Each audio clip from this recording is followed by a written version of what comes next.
तो चलिए फ्रेंड्स, अब हम लोग नया चैप्टर शुरू करते हैं। पॉलिनोमियल्स में मैक्सिमम चीज़ें हो चुकी हैं। अब हम लोग फर्स्ट चैप्टर पे आते हैं जिसका नाम है रियल नंबर्स। रियल नंबर्स आप लोगों ने 9th में भी थोड़ा सा पढ़ रखा है शायद, तो दोबारा मतलब इसको शुरू करते, कुछ टॉपिक सिमिलर हैं थोड़े से, तो इसको देखते हैं।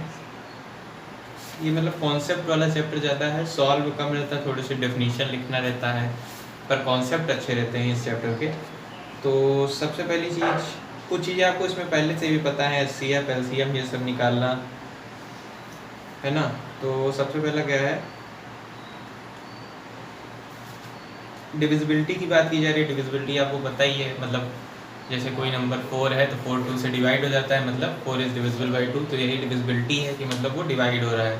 कोई भी नंबर B है अगर, और कोई नंबर C है, तो अगर B C को डिवाइड कर रहा है तो मतलब कोई क्वेश्चन क्यों आएगा, कुछ रिमाइंडर आएगा, हो सकता है रिमाइंडर 0 आ जाए। यही सब डिविजिबिलिटी होती है। अगर रिमाइंडर 0 आ जाता है तो पूरी तरह से डिविजिबल है। ये सब है ना। इसमें डिविडेंड किसको कहते हैं, जो डिवाइड मतलब जिसको डिवाइड करना होता है, जिससे डिवाइड करना होता है उसको कहते हैं हम लोग डिवीज़र। और जो आंसर आता है हमारा वो क्वोशिएंट होता है, और रिमाइंडर आता है हमारा, चाहे 0 आ जाए चाहे कोई वैल्यू आ जाए। और जो रिमाइंडर आता है वो डिवीजर से, यानी जिससे डिवाइड कर रहे हैं उससे हमेशा कम आता है, जैसा पॉलिनोमियल में भी हमने पढ़ा था। फिर है, अच्छा एक चीज ऐसे लिखी रहती है जैसे वो, जैसे a डिवाइडेड बाई a, ऐसे लिखा रहता है b a, फिर उसके बाद में एक डंडा खींचा रहता है, फिर b लिखा रहता है। तो इसका क्या मतलब होता है, इसका मतलब होता है कि यहाँ पर a, इसको कैसे पढ़ते हैं, इसको ऐसे पढ़ सकते हैं कि a डिवाइड्स b, यानी कि, या फिर ये कह सकते हो b is divisible by a, यानी कि b डिविडेंड है, b को डिवाइड करना है a से। मतलब इसका मतलब यही होता है कि ये b जो है a से डिविजिबल है, इसका मतलब ये होता है। और अगर इसमें ऐसे लगा दिया डंडे में क्रॉस टाइप का, कट टाइप का, तो इसको कहते हैं b is not divisible by a, मतलब a डजंट डिवाइड्स b, इसका ये मतलब हो गया। फिर क्या है,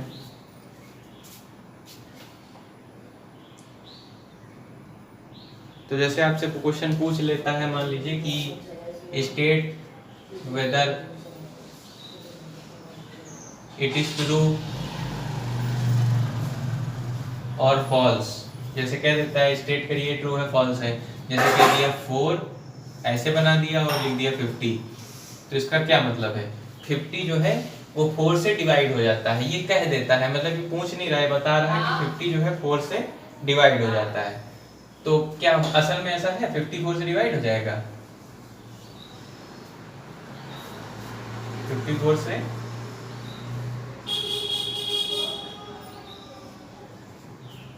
नहीं डिवाइड होगा।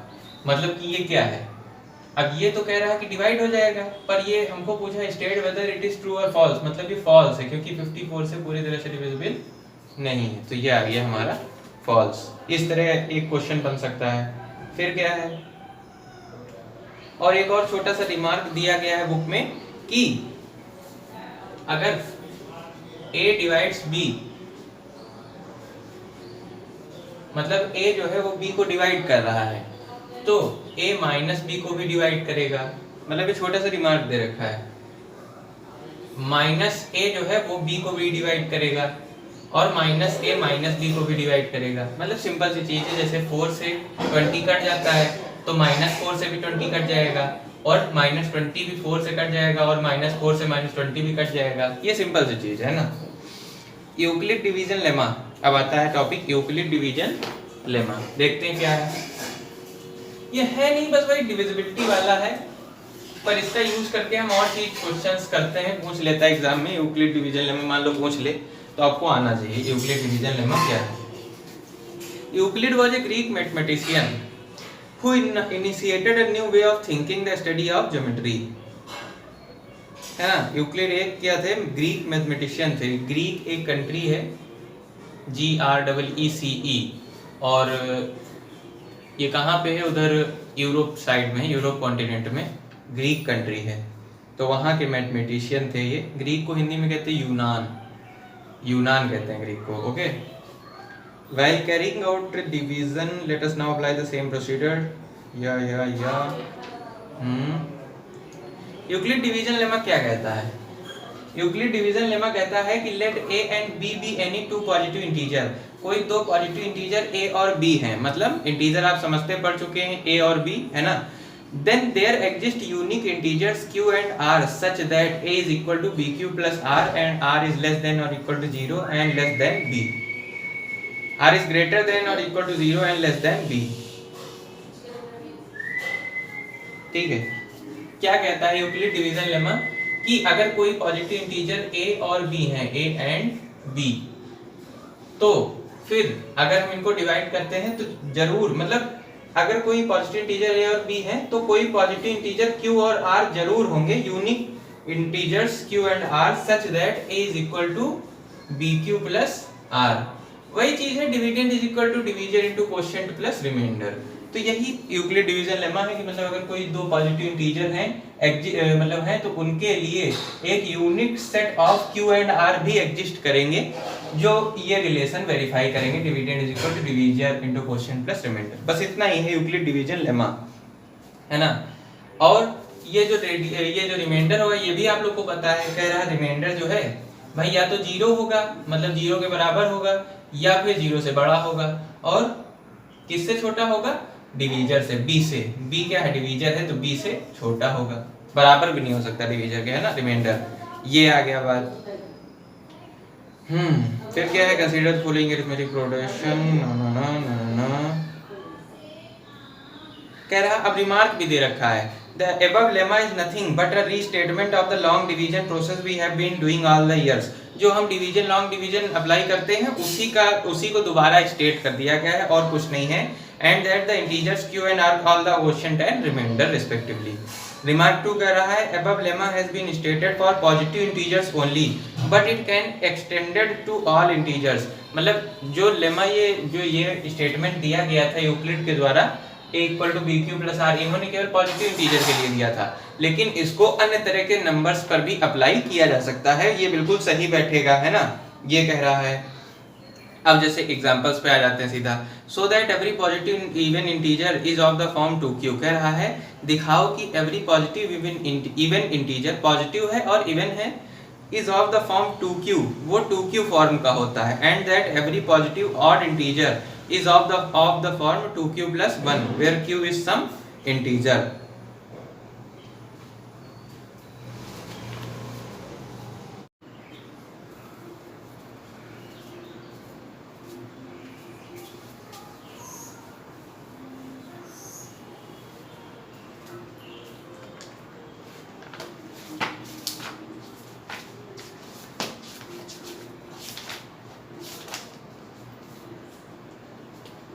तो चलिए हम लोग चैप्टर 1 का यूक्लिड डिवीजन लेमा से रिलेटेड पहला एग्जांपल देखते हैं। पहले एग्जांपल में दे रखा है कि so that every positive even integer is of the form 2q and that every positive odd integer is of the form 2q plus 1 where q is some integer। show that every positive even integer is of the form 2q and every positive odd integer is of form 2q plus 1। कह रहा है कि दिखाइए, ये पहला example है Euclid division lemma से related. इसमें कह रहा है so that every positive even integer is of the form 2q and every positive odd integer, positive है, इवन इंटीजर है और ऑड इंटीजर की भी बात कर रहा है। कह रहा है कि एवरी इवन पॉजिटिव और even integer is of the form 2q, वो 2q फॉर्म का होगा, और जो जितने भी ऑड इंटीजर होंगे पॉजिटिव वाले वो 2q plus 1 होंगे, 2q plus 1 फॉर्म के होंगे। इस यूक्लिड डिवीजन लेमा में हमको क्या करना होता है कि हमको बस दिखाना होता है स्टेटमेंट के माध्यम से कि ये चीज़ सही है। इसमें जितना स्टेटमेंट आप लिखेंगे मतलब उस हिसाब स्टेटमेंट वाले क्वेश्चन है। तो जैसे इसमें कह रहा है कि ऑड वाले इंटीजर को ये इस फॉर्म के होते हैं, ये बताइए इवन वाले पॉजिटिव इंटीजर इस फॉर्म के होते हैं, तो इसको हम लोग कैसे दिखा सकते हैं। जैसे कि हमको बता रखा है कि जितने भी पॉजिटिव इवन इंटीजर है वो 2q फॉर्म के हैं, और ये भी कह रहा है कि q is some integer, q कोई इंटीजर है ना। क्यू कोई इंटीजर है।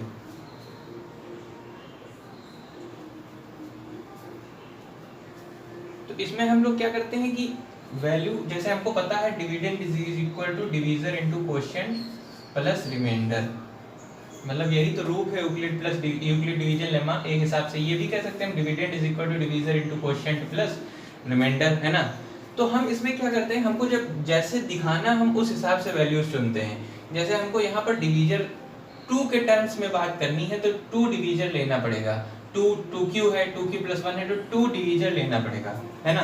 तो इसको और क्या लिखते हैं, a is equal to bq plus r, है ना। जैसे यूक्लिड डिवीजन लेमा यही तो कहती है, अगर कोई दो पॉजिटिव इंटीजर a और b हैं तो एक यूनिक सेट q और r का भी होगा, यानी कि एक यूनिक क्वोशिएंट और रिमाइंडर भी होंगे, जिससे कि ये रिलेशनशिप वेरीफाई होगी। यही यूक्लिड डिवीजन लेमा कहता है। तो मान लिया हम b मानेंगे क्या, डिवीजर मानेंगे 2। Let there be any number, any positive integer, कोई पॉजिटिव इंटीजर है हमने मान लिया a, ठीक। Let there be any positive integer a हमने मान लिया। अब क्या मानेंगे, and b is equal to 2, इतना कह देना आपको स्टेटमेंट में। Let there be any positive integer a and b is equal to 2, ये हमने माना है। अब ठीक है, कोई भी पॉजिटिव इंटीजर है तो अगर हम इस a को b से डिवाइड करें तो क्या लिख सकते हैं, a is equal to bq plus r, या फिर यहाँ पे लिख सकते हैं a इज इक्वल टू, क्योंकि b 2 माना है तो 2q प्लस r, ये लिख सकते हैं हम लोग, लिख सकते हैं, बिल्कुल लिख सकते हैं, है ना। अब देखते हैं, अब हमको क्या पता है कि यूक्लिड डिवीजन लेमा ये भी कहता है कि जो रिमाइंडर होगा, जो कि हम पॉलिनोमियल्स में पढ़ चुके हैं पहले, जो रिमाइंडर होगा वो इस डिवीजर से यानी कि 2 से छोटा होगा, या फिर 0 बराबर होगा, या तो इससे छोटा होगा, है ना। तो फिर मतलब 0 बराबर होगा तब भी छोटा ही होगा, इससे डिवीजर से छोटा होगा, सिंपल सी चीज इतनी। तो r की वैल्यू कहाँ से कहाँ तक हो सकती है, r की वैल्यू हो सकती है 0 से या तो बड़ी होगी या तो 0 बराबर होगी, और मैक्सिमम मतलब किससे छोटी होगी, 2 से छोटी होगी, मतलब 2 से तो छोटी होगी ही होगी, इतना आपको पता है ना। अब ये भी पता है हमको, हम ये भी कह देंगे, ये यूक्लिड डिवीजन लेमा ये भी कहता है कि फॉर यूक्लिड डिवीजन लेमा का स्टेटमेंट क्या है, if there are 2 positive integers a and b then there exist 2 unique integers q and r such that a is equal to bq plus r, यानी कि q और r को भी वो integer मान के चलते हैं। इंटीजर मतलब कि एक प्रकार का होल नंबर, पॉइंट वाले नंबर नहीं, होल नंबर। तो अगर r होल नंबर है यानी इंटीजर है तो फिर r पॉइंट में हो नहीं सकता, तो r की वैल्यू क्या हो सकती है भाई, ये रेंज दे दी कि 0 के बराबर है या तो 0 से बड़ा है और 2 से छोटा है, मतलब 2 नहीं हो सकता। अगर यहाँ इक्वल टू लगता इसके नीचे तो 2 के बराबर हो सकता था, पर 2 के बराबर नहीं हो सकता।